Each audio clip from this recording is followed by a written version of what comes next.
অং শং ব্যাং ফট, অং ডং ডং ফট। আমি পেয়েছি, যা চেয়েছিলাম তাই পেয়ে গেছি। পলাশপুর গ্রামে একদম ঢোকার মুখে ছিল একটি বিশাল বড় বাজার। সকাল সকাল সেই বাজার ছিল খুব ব্যস্ত। সেখানে বহু লোকের সমাগম, আর কেনাকাটা বেশ জোর কদমে চলছে। আরে আরে, নিয়ে যাও নিয়ে যাও, তাজা তাজা সুস্বাদু ফল নিয়ে যাও।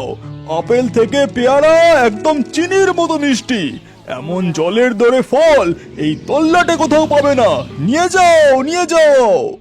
এমন সময় এক যোগিনী মা সেই বাজারের পথ ধরে সেখানে আসে। তার সাথে ছিল একটা গরু আর একটা ছোট্ট টুনি পাখি। হারাধনের ফলের দোকানের সামনে যোগিনী মা এসে দাঁড়াতেই, আরে আরে, সকাল থেকে এখনো বেচা কেনা শুরু করলাম না, আর তুমি ভিক্ষা চাইতে চলে এলে? যাও যাও, এখন হবে না। ভিক্ষা চাইতে নয় রে, আমি তোর দোকান থেকে যা নিতে এসেছি তার দাম দিয়েই কিনে নিয়ে যাব। তুই চিন্তা করিস না। বলো বলো, কি লাগবে বলো। এখন ফলের দাম কিন্তু খুব চড়া, 1 পয়সাও কম হবে না, বলে দিলাম কিন্তু। তুই এই সমস্ত ফল বস্তায় ভরে আমার গরুটার পিঠে তুলে দে। এই সমস্ত ফল? এই তুমি সত্যি সত্যি ফলের দাম দিতে পারবে? কোনো ভণ্ডামি করবে না তো? হ্যাঁ রে হ্যাঁ, পারবো। এই ফলের যা দাম তার থেকে আমি তোকে কিছু বেশিই দেবো। এই কথা বলে যোগিনী মা তার থলি থেকে একটা লাল পুঁটলি বার করে হারাধনের হাতে দেয়। আর সেটা দেখে তো হারাধনের চোখ দুটো পুরো ছানা বড়া হয়ে যায়। তাতে ছিল বেশ কিছু সোনার টুকরো। সে আর একটাও কথা না বলে সমস্ত ফল বস্তায় ভরে গরুটার পিঠে তুলে দেয়। এই নাও মা, সব ফল গুছিয়ে দিয়েছি। যোগিনী মা তখন সেখান থেকে বেরিয়ে পাশের দোকানে গিয়ে ঠিক একইভাবে বস্তা বস্তা মুড়ি আর বাতাসা কিনে তার গরুর পিঠে চাপিয়ে দেয়। তাই দেখে হারাধন বলে, বাবা, এই যোগিনী মা এত জিনিস নিয়ে কি করবে? একা তো এত কিছু খেতে পারবে না। তখন তার পাশে থাকা টুনি পাখি তাকে বলে, আমাদের যোগিনীমা খুব দয়ালু। আশেপাশের জঙ্গলের অবস্থা তো এখন খুব খারাপ। কাঠুরিয়ারা গিয়ে সমানে সব গাছ কেটে নিচ্ছে, গাছের সব মধু পেড়ে নিয়ে চলে আসছে, গাছের সব ফলও পেড়ে নিচ্ছে। জঙ্গলের পশু পাখিরা তো না খেয়ে মরছে। তাই যোগিনীমা এই সমস্ত ফল আশেপাশের জঙ্গলের পশু পাখিদের খাওয়াবে, আর ওই মুড়ি আর বাতাসা পাশের গ্রামে যত গরিব দুঃখী অনাথ বাচ্চারা রয়েছে তাদের জন্য। ও বাবা, এই টুনি পাখি যে দেখছি কথাও বলতে পারে। ঠিক তখনই যোগিনী মা পাশের দোকান থেকে বেরিয়ে হাতের ইশারায় টুনি পাখিকে ডাকে আর বলে, যা টুনি, তুই আর ভোলা গিয়ে পাশের জঙ্গলের পশু পাখি আর গ্রামের বাচ্চাদের খাবারগুলো দিয়ে আয়। আমার অনেক কাজ পড়ে আছে, আমি গুহায় ফিরে যাই। তারপর টুনি পাখি আর ভোলা পাশের জঙ্গলের দিকে চলে যায়। আর যোগিনী মা আবার সেই পথ ধরে তার গুহার দিকে ফিরে আসে। এদিকে হারাধন মনে মনে ভাবে, এই যোগিনী মা এত সোনার টুকরো পেল কোথা থেকে? তবে কি যোগিনী মা কোনো গুপ্তধনের সন্ধান জানে? আর এখন মনে হয় সেই দিকেই যাচ্ছে। না না, আমাকে এই যোগিনী মায়ের পিছু নিতে হবে। এই কথা বলে হারাধন যোগিনী মায়ের পিছু নিতে থাকে। কিছু দূর গিয়ে সে দেখতে পায় যোগিনী মা হাঁটতে হাঁটতে এক ভাগাড়ের সামনে আসেন, আর সেখান থেকে যত মরা জীবজন্তুর হাড়, মাছের কাঁটা, মরা ব্যাঙ এই সমস্ত কিছু কুড়িয়ে তার থলিতে ভরে নেয়। এরপর কিছু দূর গিয়েই সে একটা গুহার মধ্যে প্রবেশ করে। এই এত ঘন জঙ্গলের ভিতরে এমন এক গুপ্ত গুহা, তবে কি এর ভিতরেই রয়েছে সেই গুপ্তধন? না, এখন বরং ফিরে যাই, গিন্নিকে গিয়ে সবটা জানাই। আমার গিন্নির মাথায় তো খুব বুদ্ধি, ও নিশ্চয়ই কিছু না কিছু একটা মতলব ঠিক বার করবে। হারাধন সেখান থেকে সোজা বাড়ি ফিরে যায়। তারপর গিন্নিকে ডেকে বলে, গিন্নি, ও গিন্নি, তাড়াতাড়ি বেরিয়ে এসো, দেখো আমি তোমার জন্য কি এনেছি। মরণ, সকাল সকাল আমার ষাঁড়ের মতো চিল্লাচ্ছ কেন? রান্নাঘরে তো হাজারটা কাজ পড়ে রয়েছে নাকি? তা কি এমন হাতি ঘোড়া এনেছো শুনি? আর এত তাড়াতাড়ি দোকান বন্ধ করে ফিরে এলে যে বড়? বিক্রি বাটা কি সব লাটে উঠেছে? কিচ্ছু লাটে ওঠেনি। এই দেখো আমি কি এনেছি। তারপর হারাধন সেই পুটলি ভর্তি সোনার টুকরোগুলো কাবেরীকে দেখায় আর তাকে সমস্ত ঘটনা খুলে বলে।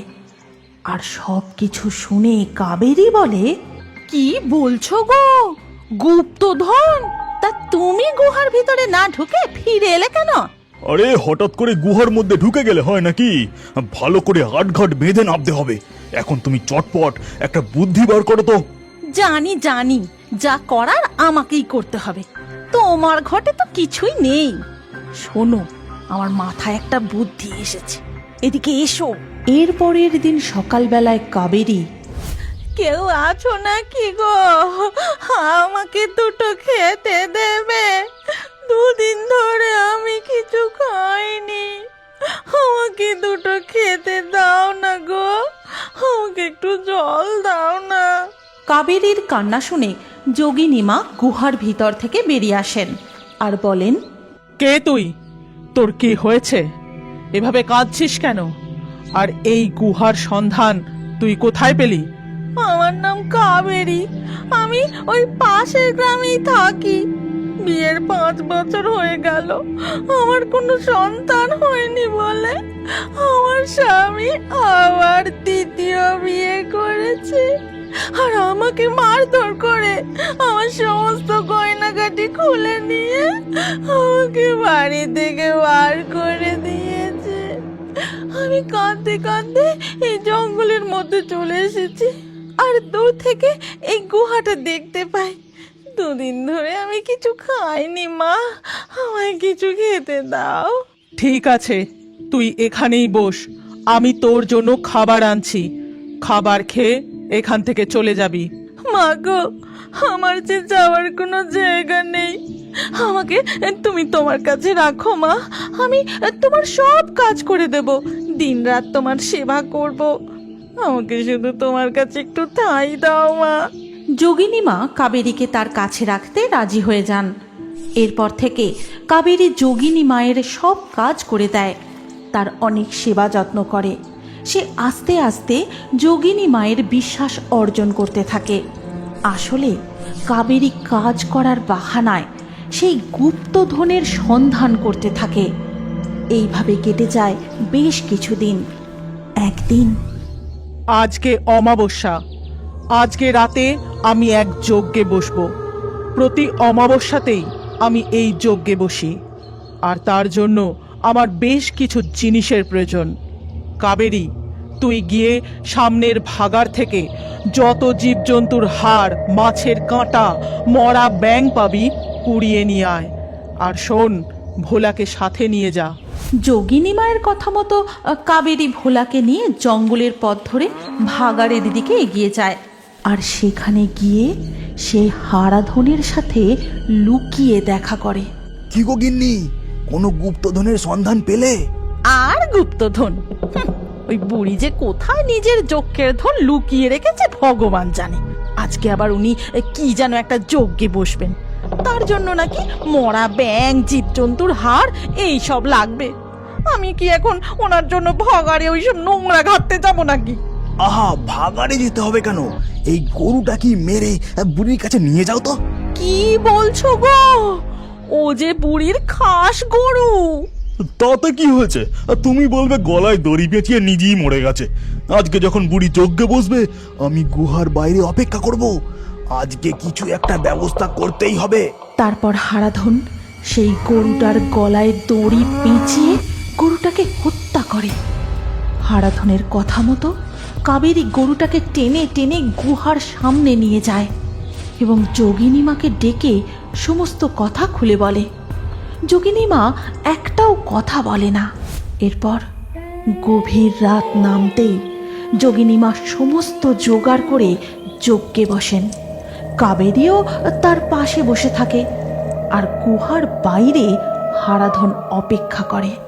এরপর যজ্ঞে 2-1 আহুতি দিতেই কাবেরী আর হারাধন ঘুমিয়ে পড়ে।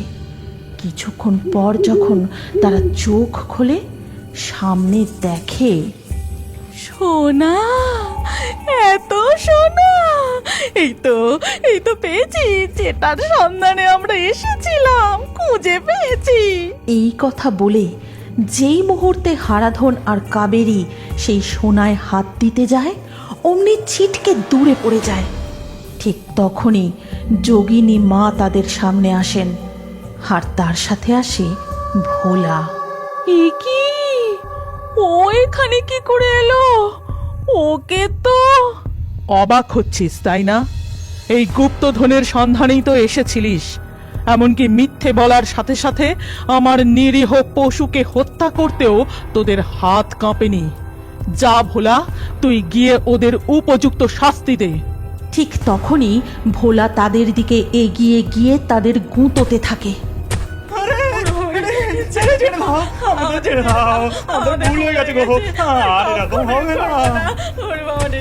এরপর যোগিনী মা তার রূপ বদলে তার আসল ডাইনির রূপ ধারণ করে।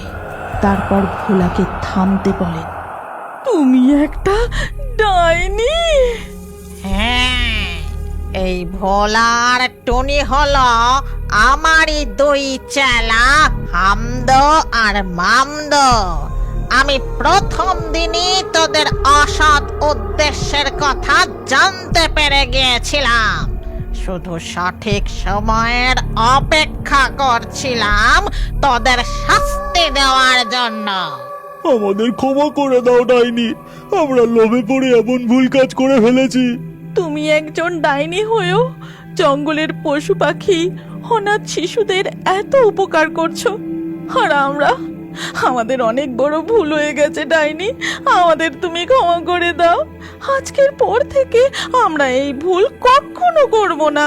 বেশ, এবারের মতো ছেড়ে দিচ্ছি আর ভুল শোধরানোর একটা সুযোগ দিচ্ছি। ডাইনি তাদেরকে ক্ষমা করে দেয়। তারপর হারাধন আর কাবেরী তাদের বাড়ি ফিরে যায়। এরপর থেকে হারাধন সঠিক দামে ফল বিক্রি করতে থাকে, আর মাঝে মধ্যে কিছু ফল অনাথ ও গরিব বাচ্চাদের দান করে। তুমিও কি বড় হয়ে এখনো কার্টুন দেখতে ভালোবাসো? তাহলে তোমার নাম ও বয়স কমেন্টে জানাও।